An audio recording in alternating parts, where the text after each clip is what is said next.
what is it, 3 scoops of alginate and fill the water up to that 3rd line. So for every scoop you have to have 1 line on that measure. Okay, so the first thing we need to make sure we do is we have the right size tray. If you have too big of a tray, the impression will be overbulked. If you have too small of a tray, it won't work properly. So Miss Andy's just going to try in the different trays on Miss Shannon to make sure we get the right size.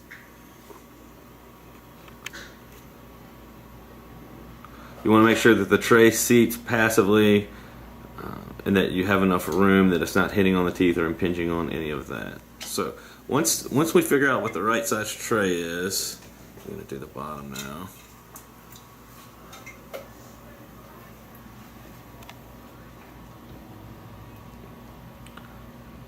Looks like that's a good fit. Alright. So once we do the bottom, now we're going to mix up the alginate. So she's going to take 3 scoops.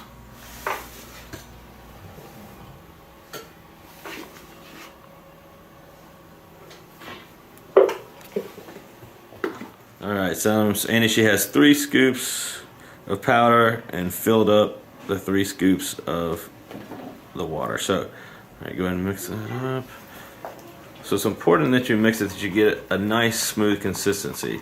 The bowl is flexible, so you can press a spatula against the sides of the bowl and mix everything together.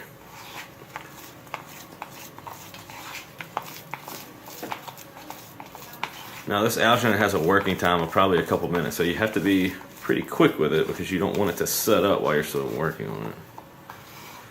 So once you get the alginate, you're just going to load the tray. Make sure everything's nice and smooth. Alright.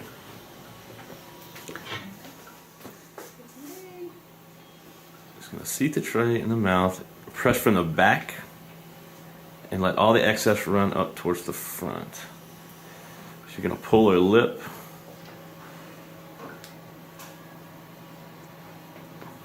We're going to seat that tray.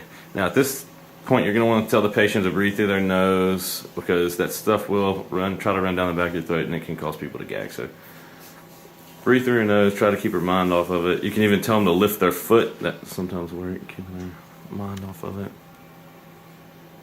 We're going to let this set up for about 2 minutes. Alright, so the alginate's set up. We're going to go ahead and remove it. So you're going to want to break the seal in the vestibule. Just like that. And remove the alginate. So let's take a